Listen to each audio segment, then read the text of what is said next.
Hasan al-Basri rahimahullahu ta'ala mengatakan, lam ajid syai'an minal ibadah asyad min minas salah fi jawfil lail. Aku tidak pernah melihat ibadah yang lebih dahsyat daripada salat tengah malam.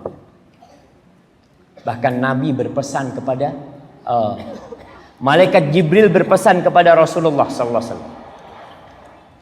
Dia mengatakan kepada Nabi kita alaihi salatu wassalam, wa'lam anna syarafal mu'min qiyamuhu bil lail. Ketahuilah bahwa kehormatan seorang mukmin itu dengan bangun malam. Kau kalau cari kehormatan bukan dengan jabatan. Antum lihat ya, ada orang-orang yang tidak jadi pejabat, tapi dia lebih dihormati orang daripada pejabat. Abdullah bin Mubarak pernah datang kalau nggak salah ke Irak, ke Baghdad. Ibunya Harun ar-Rasyid dengar suara rame di pinggir jalan. Rame di pinggir jalan. Ada apa kata dia? Maka dia melongok dari istananya. Kata dia, ada apa ini kata dia? Oh enggak, ada alim ulama yang datang kata dia. Kalau nggak salah waktu itu Abdullah bin Mubarak. Apa kata dia? Ini yang namanya kerajaan. Bukan kerajaan anakku Harun ar-Rasyid, yang orang-orang jadi menghormati dia karena kekuasaan dia, karena kekuatan dia. Kalau ini orang-orang tunduk kepada Abdullah bin Mubarak karena apa? Karena ilmunya. Maka antum kalau mau cari kehormatan bangun malam, Allah akan angkat derajat antum. Wa anna izzahu istighna'uhu 'anil nas. Adapun kemuliaan seorang muslim, kalau kehormatannya salat malam, dan kemuliaan dia adalah dengan tidak minta-minta sama orang. Mukmin itu berusaha untuk makan dari hasil kerja dia, tidak minta-minta. Bagaimana dengan orang tua yang makan dari pemberian anaknya? Nggak ada masalah. Kenapa? Karena anak itu adalah hasil kerja bapak. Nabi SAW mengatakan, khairu ma ya'kuluhu rajul min kasbiyadi. Sebaik-baik yang dimakan oleh seseorang itu adalah yang dari hasil kerjaannya dia. Wa anna waladahu min kasbiyadi. Sesungguhnya anak dia itu adalah hasil karya orang tuanya. Sehingga kalau ada orang tua makan dari anaknya, jangan malu, karena anaknya itu adalah hasil kerjanya dia. Kembali kepada qiyamul lail. Abu Hurairah radhiyallahu taala anhu. Ini ceritanya Abu Utsman An-Nahdi.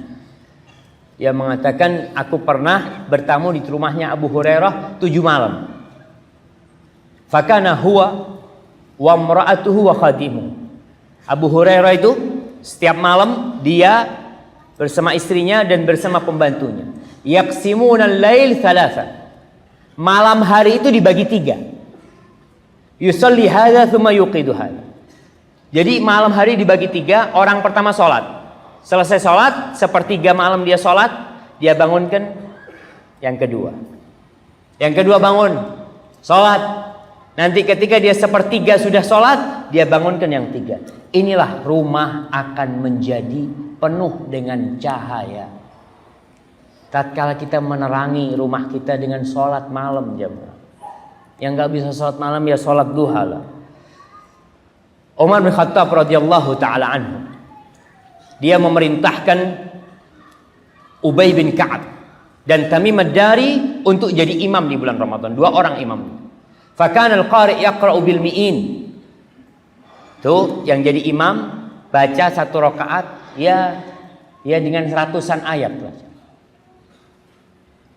Hatta kunna na'tamidu 'alal 'asi min tulil qiyam. Sampai kita itu karena panjangnya salat, kita itu bersandar ke tongkat. Bayangkan, Ustaz, kenapa imamnya salatnya panjang-panjang? Bahkan disebutkan dalam riwayat Baihaqi ini, kita hampir tidak pulang dari masjid kecuali subuh itu sudah mau terbit. Inilah bedanya salat wajib sama salat sunnah. Kalau salat wajib, imam harus perhatian sama makmum. Karena ini sholat wajib. Tapi kalau sholat sunnah, ya makmum ikut imam. Jangan ini imamnya panjang banget ini, besok ganti. Insya Allah. Ketika tidak bisa diganti, oh nggak bisa diganti. Ini sudah kontrak sama imamnya. Ya udahlah, ana pindah masjid aja. Dia cari masjid. Oh enggak. Ketika sholat sunnah ini, kau boleh duduk. Kau capek duduk. Artinya kalau imamnya panjang, aku mau sholat duduk, nggak apa-apa. Kau dapat pahala, tetap dapat pahala, tapi separuh pahala.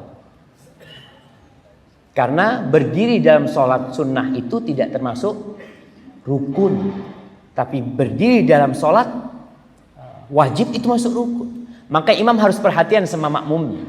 Mu'ad bin Jabal ketika membaca Al-Baqarah dimarahin sama Rasulullah SAW. Kemudian Malik bin Abdullah bin Abi Bakar, ini anaknya Abdullah bin Abu Bakar. Dia cerita dari bapaknya ini, kunna nansarifu fi Ramadan minal qiyam. Dulu kita tuh pulang dari masjid, dari sholat tarawih, pulang pembantu itu ribut nyiapkan sahur. Karena subuh sudah mau terbit. Kita sekarang pulang tarawih jam berapa? Kita masih bisa makan 5 kali makan. Nah, dan ini yang perlu diperhatikan. Alhamdulillah, tapi ana bersyukur kepada Allah, sekarang sudah mulai banyak masjid-masjid yang bacaannya panjang. Enak bacaannya. Walaupun di beberapa tempat khususnya di kampung itu ya, imam semakin cepat semakin dicintai sama. Nah, semakin dicintai. Lebih panjang sedikit mereka sudah membandingkan, enakan yang kemarin. Kemarin itu ana sampai rumah 7:30 sudah sampai rumah. Allahu Akbar. Abu Utsman An-Nahdi cerita, ini Umar bin Khattab radhiyallahu taala anhu menyuruh para imam ketika sholat itu dibagi-bagi. Ya Umar tetap memperhatikan rakyat. Kalau imam itu bacaannya cepat, disuruh baca 30 ayat. Kalau imam itu pertengahan bacaannya, kan ada imam yang bacaannya lambat gitu ya. Kalau pertengahan disuruh baca 25. Tapi kalau imam itu bacaannya lambat ya, lama bacaannya, maka disuruh baca 20 ayat sama Umar bin Khattab radhiyallahu taala. Ya mengalamilah perubahan di situ. Rasulullah sallallahu alaihi wasallam beliau salat malam. 1 rakaat itu Anas bin Malik yang cerita. Aku berdiri jadi makmumnya Nabi alaihi salatu wasallam. Allahu Akbar. Setelah amin, Rasulullah SAW membaca surat Al-Baqarah. Alif Lam Mim dzalika. Katanya Nas mungkin berhenti ketika ayat ke-100. Sampai ayat 100 nyambung. Oh, mungkin berhenti setelah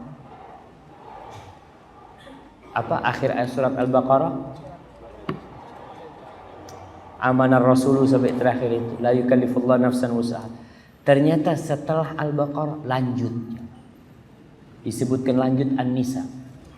Kemudian lanjut Ali Imran. 4 juz 1 rakaat. Maka kita perlu nyoba. Antum perlu nggak nyoba jemaah? Antum bilang sama imamnya, Pak Imam, masa kita nggak melaksanakan sunnahnya Nabi sekali-kali lah? Ya bismillah. Imamnya ruku, jamaahnya kayaknya udah nggak ada jemaah. Allahu Akbar jemaah. Anak nggak kebayang ya. Makanya di sini antum lihat kenapa Rasulullah sallallahu alaihi wasallam sampai bengkak kakinya. Min tulil qiyam. Karena berdirinya beliau itu panjang. Kira-kira berapa jam? 4 jam? 4 juz. Kalau kita bicara 1 juz orang baca cepat setengah jam, 4 juz berarti 2 jam berdiri. Kalau di Masjidil Haram ya, ada kan Qiyamul Lail yang sepertiga malam akhir itu. Di 10 hari terakhir, Masya Allah. Ana itu kadang-kala sholat ya Allah ya. Mudah-mudahan Allah mengampuni kita. Kita sholat. Ada yang sholat maju mundur jemaah. Mau jatuh. Tidur kan dia jemaah. Karena bacaan imamnya panjang gitu jemaah. Ada yang Masya Allah rukuknya panjang imamnya. Ada yang rukuk sampai nyungsep. Apa nyungsep? Allahu Akbar. Dan ada sebagian yang sholat, ana lihat sendiri sholat, sujud, gak bangun lagi. Sampai imamnya assalamualaikum. Akhirnya dibangun. Ini sudah assalamualaikum. Ya terus terang, orang yang tidak terbiasa itu berat. Namun perlu dibiasakan. Mulai kapan? Ya tahun ini kita berusaha untuk jadi lebih baik. Minta sama imamnya, ya supaya ditambah bacaannya. Tahun lalu Ustaz, umpamanya masjid ini tahun lalu alhamdulillah kita baca 1 juz. Ya tahun ini mungkin bisa lebih baik. Karena nggak ada hitungan sehari 1 juz, sehari 2 juz, nggak ada. Tapi kalau bacaan imamnya bagus, ya mungkin bisa lebih panjang ya. Dan disampaikan kepada jamaah yang merasa terlalu panjang bacaan imamnya, lelah, boleh duduk. Boleh duduk. Bawa kursi nggak apa-apa. Untuk sholat sunnah Anda sampaikan. Jangan seperti sebagian orang. Sebagian orang di Masjidil Haram itu, anak-anak muda khususnya, kalau iktikaf, jadi pas imamnya assalamualaikum dia ngobrol lama sama sahibnya. Pas imamnya mau ruku, dia langsung berdiri. Allahu Akbar. Ini banyak. Seharusnya dia mungkin capek ya. Dia capek. Seharusnya dia ya sudah sholat dari awal tapi duduk. Ketika imamnya mau ruku, dia berdiri. Supaya dia ruku dalam kondisi berdiri, dan ini dilakukan oleh Rasulullah sallallahu alaihi wasallam. Ketika beliau sudah sepuh dan beliau udah sakit, beliau sholat malamnya duduk. Karena beliau bacaannya panjang. Setelah beliau itu mau ruku, baru beliau berdiri sallallahu alaihi wasallam, kemudian beliau ruku sallallahu alaihi wasallam. Al-Imam Ibnul Jauzi rahimahullahu taala dia menjelaskan bagaimana tingkatan as-salafus saleh dalam qiyamul lail. Ada 7 tingkatan beliau sebutkan. Yang pertama, ada yang sholat malam penuh. Dia sholat subuh dengan wudhu sholat isya. Jadi dia sholat tarawih, ya udah. Dia sholat terus dan sholat subuh dengan wudhu sholat isya. Allahu Akbar jemaah. Anak nggak kebayang. Kita kadang-kala sholat 7 rakaat, 8 rakaat itu sudah kepingin ke toilet, kepingin ke kamar mandi. Kenapa? Karena memang kita makannya, minumnya banyak. Ketika berbuka, akhirnya mau nggak mau sedikit-sedikit kamar mandi, sedikit-sedikit ke toilet seperti itu. Yang kedua, mereka menghidupkan setengah malam. Antum bagi malam itu separuhnya mereka hidupkan. Yang ketiga, mereka menghidupkan sepertiga malam akhir. Ini sesuai dengan hadis Nabi SAW dalam riwayat Bukhari Muslim. Ahabbus salati ilallah azza wa jal salatu Dawud. Salat yang paling dicintai oleh Allah adalah salatnya Nabi Dawud alaihi salam. Kana yanamu nisfal lail. Dia tidur setengah malam. Wa yaqumu thulutsahu. Dan dia bangun sepertiga malamnya. Wa yanamu sudusahu. Dan dia tidur di 1/6 terakhir. Itu salatnya Nabi Daud alaihi. Tingkatan yang ketiga. Tingkatan yang keempat, kanu yaqumuna sudusal lail. Mereka menghidupkan 1/6-nya saja. Atau 1/5-nya saja. Yang kelima, mereka menghidupkan malam ya tidak beraturan. Pokoknya kalau bangun sholat, ngantuk tidur. Kan ada orang aduh capek tidur. Dia bangun, dia ambil wudhu lagi, dia sholat. Kalau dia ngantuk, dia tidur lagi. Ada yang modelnya seperti itu, menghidupkan malamnya. Yang keenam, mereka sholat 4 rakaat atau 2 rakaat saja. Dan yang ketujuh, mereka menghidupkan antara bainal isya'ain. Dia banyak sholat sunnah di antara sholat maghrib dan isya. Sambil nunggu sholat isya, dia sholat sunnah. Pokoknya sholat sunnah. Nanti di akhir malam dia habis sholat isya dia tidur. Di akhir malam dia sholat witir saja. Itu tingkatan yang terakhir yang disebut oleh Ibnul Jauzi. Dan tingkatan yang terakhir ini ya paling enggak buat orang yang memang enggak mampu jemaah. Antum ada orang-orang yang enggak bisa sholat malam. Ustaz, ana ini susah bangun malam. Ya udah, kalau antara maghrib isya kau sholat sunnah enggak apa-apa.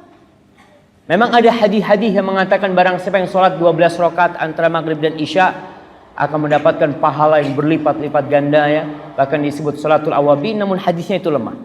Akan tetapi tidak membuat sholat sunnah di antara maghrib dan isya tidak boleh. Enggak, itu waktu sholat nggak apa-apa. Kalau jadi sholat sunnah mutlak di situ sambil menunggu sholat isya.